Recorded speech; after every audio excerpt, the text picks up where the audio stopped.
Do not fear. Freedom, justice, revolution. BLEXIT, baby!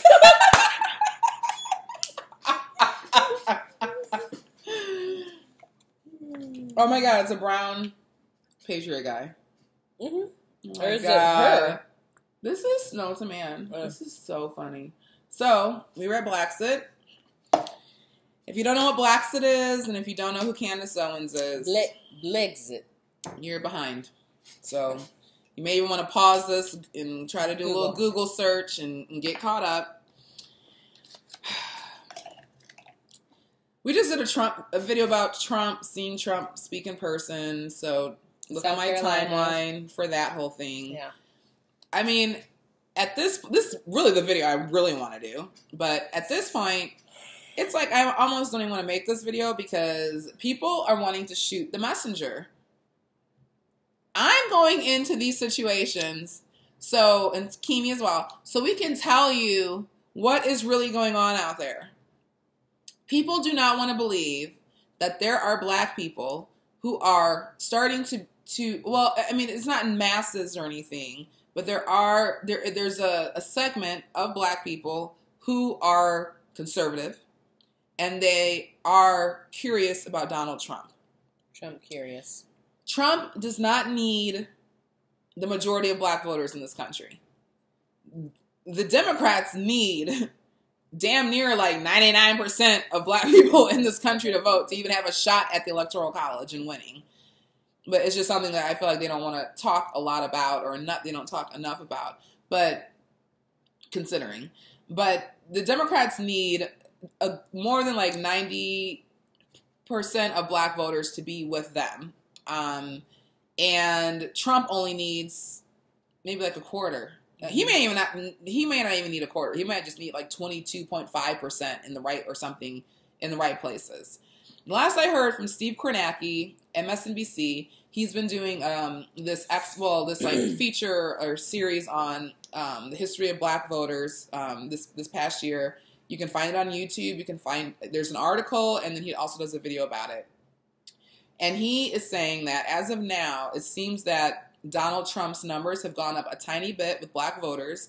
I believe it was 4% of black women voted for him in 2016, and then I think it was 13% black men. And I think the numbers have moved slightly, where it's 6% black women, 15% black men. So if you put that number together, according to Steve Kornacki, Trump has more support than Bernie, or not Bernie. Don't come at me, bros. You know, but Warren and Buttigieg. So if you take Warren and Buttigieg's black voter support and put it together, Trump supposedly has more right now at this moment. And we're a year out. So what ended up happening is Georgia's a battleground state. Look up Stacey Abrams, the gubernatorial election and everything. There are more registered Democrats in the state of Georgia. And that doesn't even include a lot of people who haven't even, didn't come out to vote, in the last year or two. So Georgia is now a battleground state. It may not be on that level of like the states in the Midwest, but it is, it's in the top 10 for Democrats. Trump knows this, okay?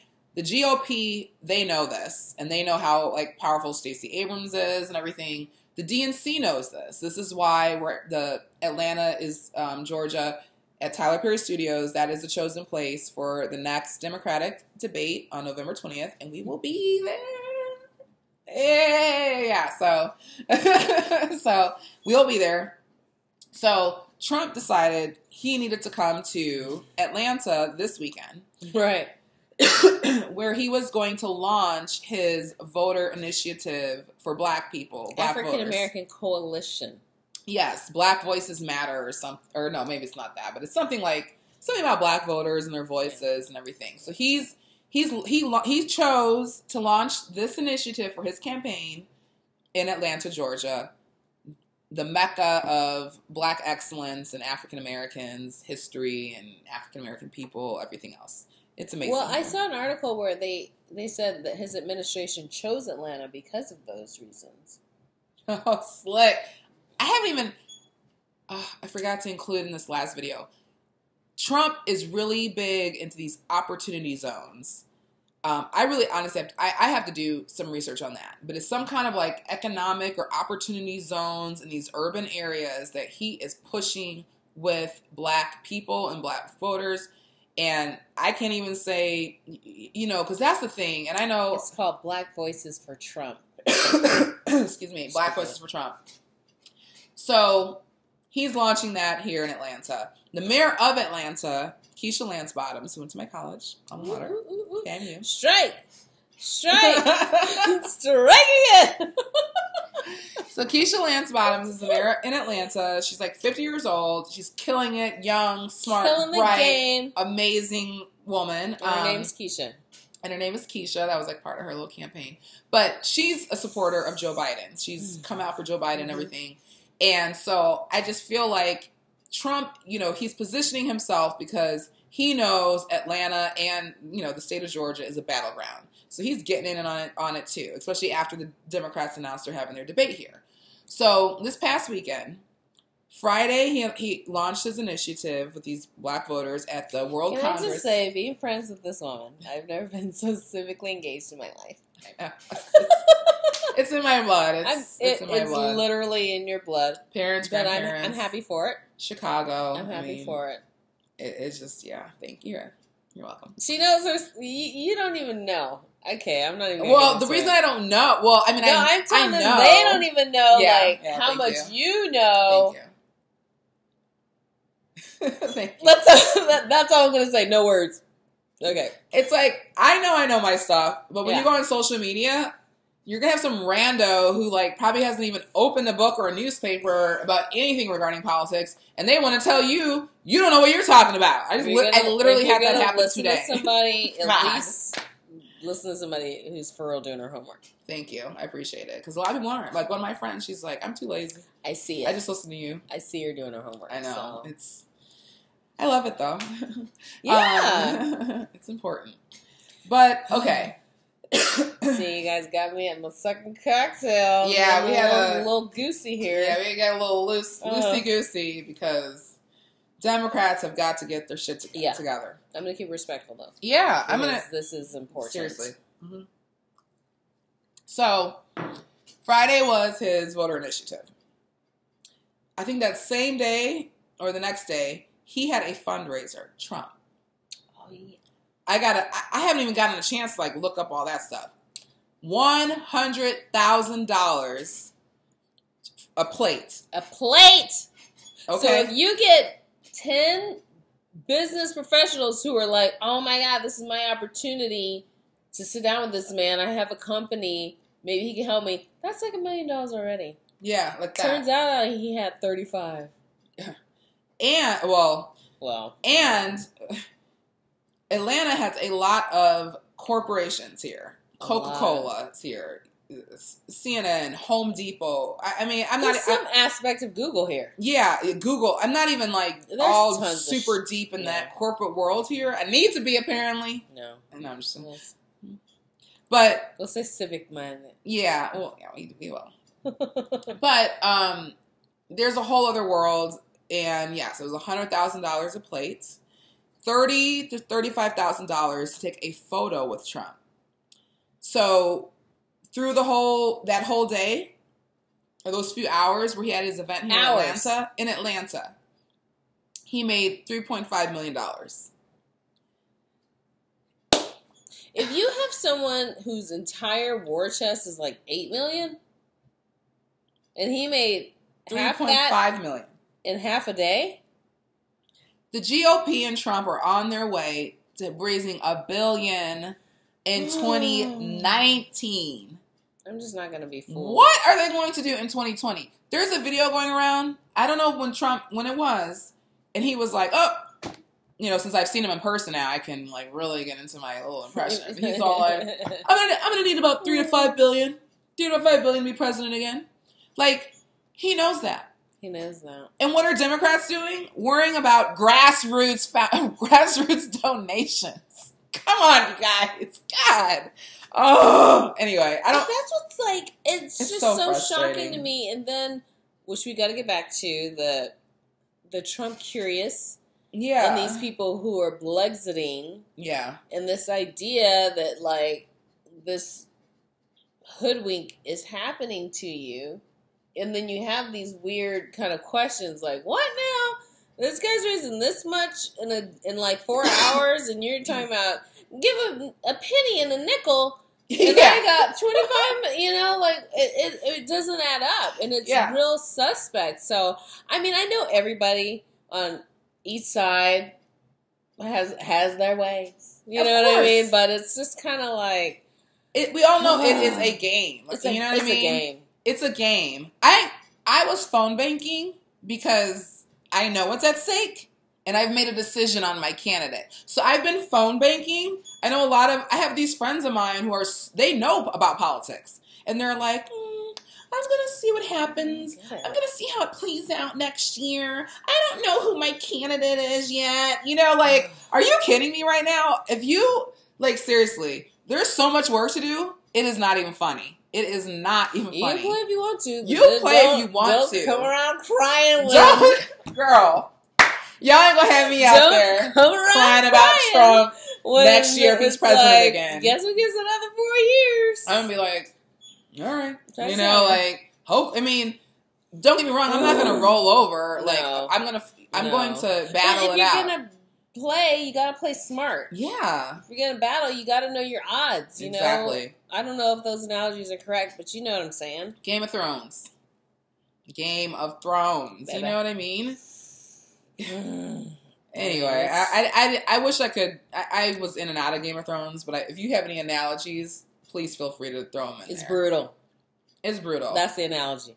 It's brutal. It would be like the equivalent of like the Lady with the Dragons, Mother of Dragons. Khaleesi being like, okay, it's not fair.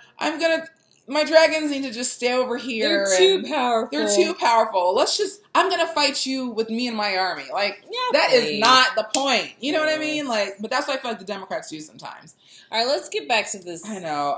I don't want to make this into a Democrat video. I really don't, because I have my own beefs. But there is an underlying message. There is. This message is that's what this message is about. This isn't about Candace. It's about like what's at stake. What's at stake. And they have so this BLEXIT event. It was in Buckhead, Atlanta. Buckhead Theater. Okay. Again, it was not downtown where there's just a certain population. Yeah. This was in a very a nice quote unquote area, money, companies, you know, in Atlanta. Yeah. At Buckhead Theater. So we were like, all right, we're gonna go. $3 it costs to get in. Accessible. We'll take you. Hey, you got $3. Anybody can come in. Yeah. Those things matter. Come learn. Come and learn. Come learn how to free your mind. Robin's Robin's taking notes the whole time. This is what I do for you all. In the dark. This is what I do. In the dark. It's literally, she's like... I'm watching her. This is what I do for people. I carry this big thing in my purse to write these notes only for some random person on social media to tell me that I don't know what I'm talking about. And they probably haven't even left their house in 3 months. I read a damn thing. Or read anything, you know? Just looking at whoever on MSNBC telling them what's happening. Tell them what to think. Okay, so let's take it from the top. Candace Owens is an African-American woman, black woman, American woman. She probably would want me to say. I'm sure she'd want you to say she's a black American. She is a American force. Okay? If you thought Omarosa was something, Omarosa was playing with crayons. Omarosa was playing with crayons. Candace plays in permanent marker. She plays in permanent marker, playing years of chess. Okay? Oh, and to be clear, her name is Candace Farmer now. Oh, I'm sorry. Yes, Candace Farmer. Her husband's Zabritz. Owens Farmer. Yes. We met him. He happened to be sitting in front of us. George. That was a trip. But anyway, Candace, we call ourselves going into the balcony, kind of hiding out because the main floor was packed. Packed. First of all, going to Atlanta. is black everything. And you know, it's like you assume it ain't the black ones. Oh, yeah. So we're going through security, and it's the black security, and I'm like, oh, man, I feel so shamed. Then I was like, but I don't know what you think. Yeah, he might have requested that day. I don't know what you think about this. I want to work that day with BLEXIT, you know? Yeah, and I just know the lady who searched my bag was like, thank you for coming. Thank you. And I was like, okay. And then let me just tell you, when we walk in, and I just hear Candace on stage. Family matter. And she's like, and they took away all of our positive images of black families and black people doing things, educated, cultured, living life. And they took all of that and they replaced it with love and hip hop. Do you know where she's from? Stanford, Connecticut. Do you remember when you went there? Oh my God, yeah. I do. Years ago. But that, when we walked in, that's what we were hearing. And I'm like, baby mama drama. She was right. This is the culture they want you to live now. That part was correct. I know. They don't say a lot of wrong things. I'm telling you all. That's the trick. That is the trick. The trick is believing everything that the Republicans and conservatives say is a lie, and everything that the Democrats are saying is true. That is a trick. That's the trick. And the practice is figuring out in the Matrix what her dear teacher Nikki calls the Matrix, which it is. It's fake. Yeah, it's fake, and just figuring out, you know, how you fit in it and where your values and things fit in.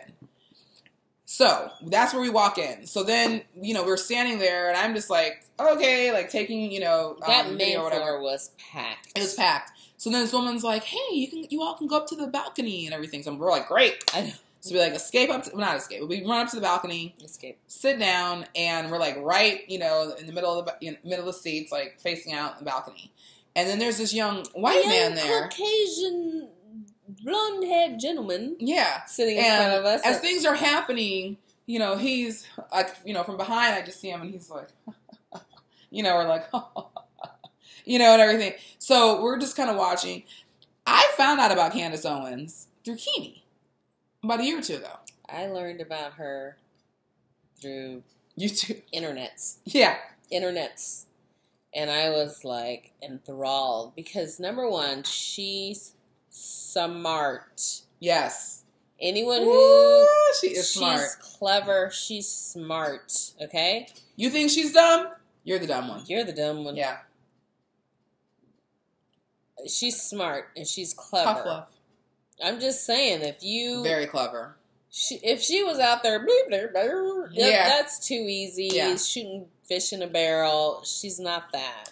This isn't about Trump only. No, she's cunning. She's going to be here after Trump. Mm-hmm. I don't care if Trump is there. She's going to... This movement, this is a movement. Imagine black girl power. Oh. Magic. And all its...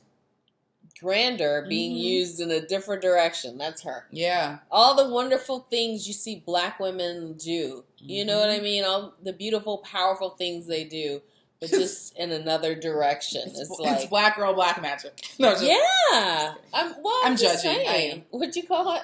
Black girl, black magic. Yeah. Well. Still all magic. Well. I mean, it's still magical though. You know, black women they ain't gonna do things half. They ain't gonna half stuff. First of all, black women don't do things halfway. No, you can't really. Look at Harriet Tubman. I'm just saying. You know what I mean? You just can't really. Yeah.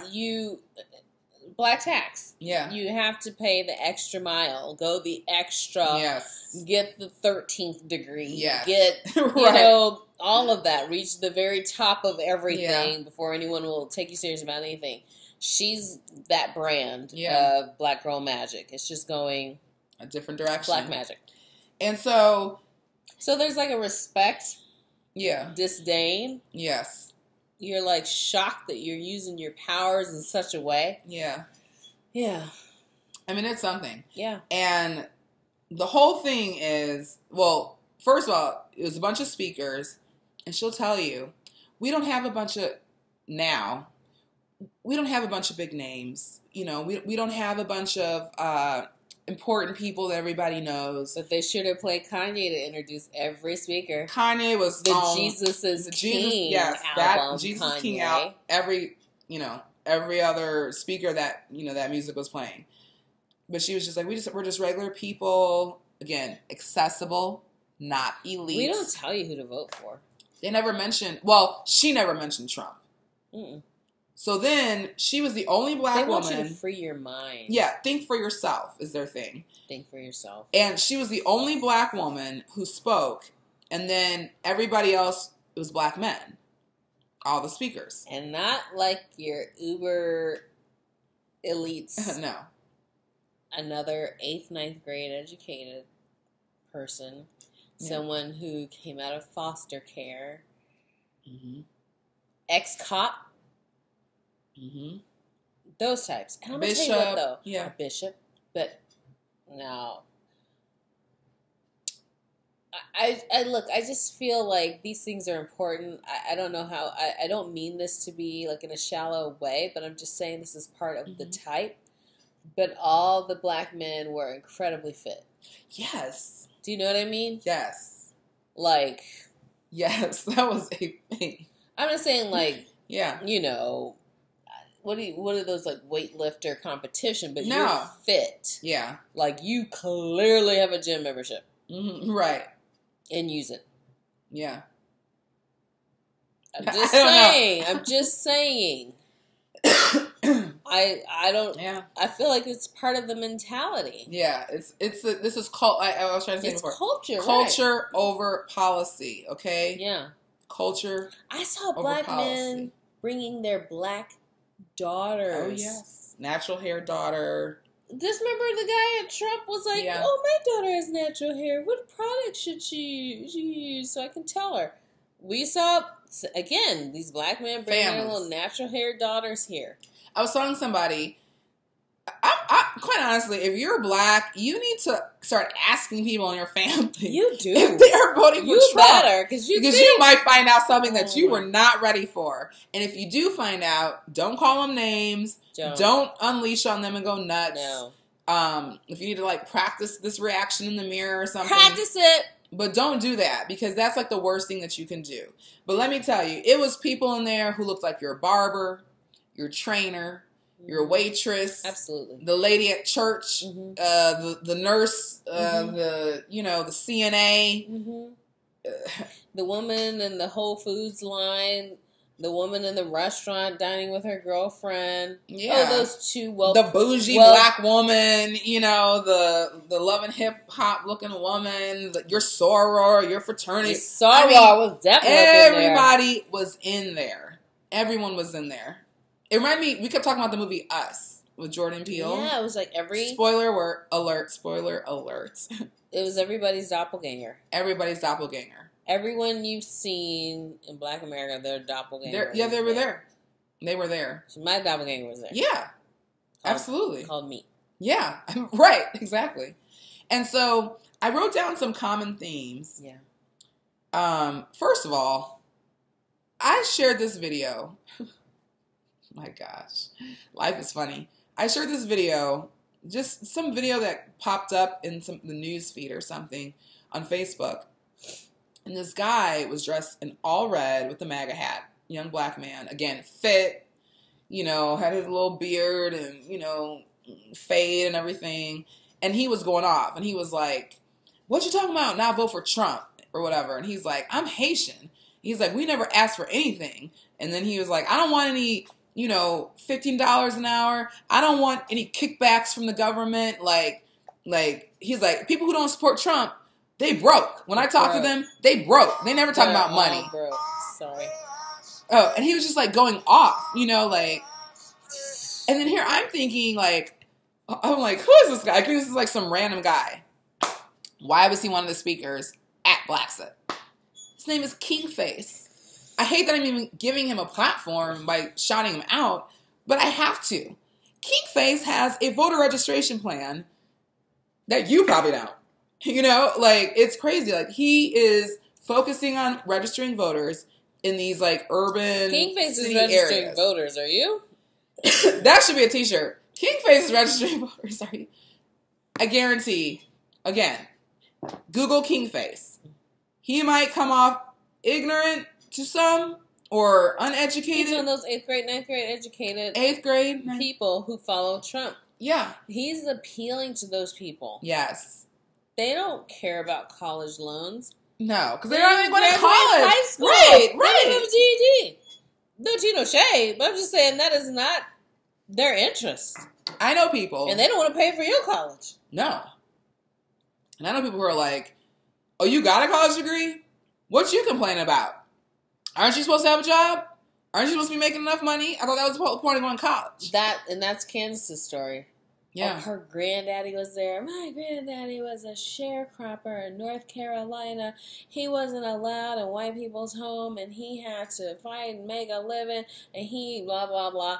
Bought that plantation that he worked on, and now I'm supposed to sit up here and say that I can't do something?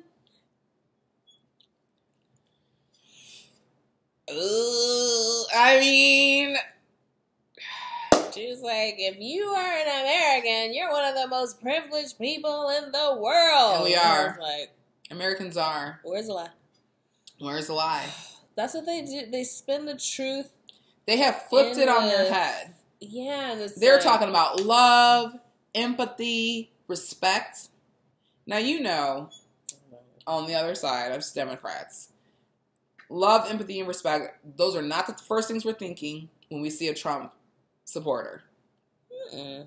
You think hate, racism, ignorance. Well, and I just mean like how we would treat them. Oh, no. You know, No. Yeah. Deplorables. So they are flipping this on their head, on its head. So I'm gonna cut this video, and we're gonna do another one specifically about the principles and values of BLEXIT and the rise of Candace Owens. Yeah, I mean, don't take this seriously at your own peril. Or personally. I mean, don't shoot the messenger, is what we keep saying. Don't shoot the messenger. Don't play yourself. I can never turn this thing off.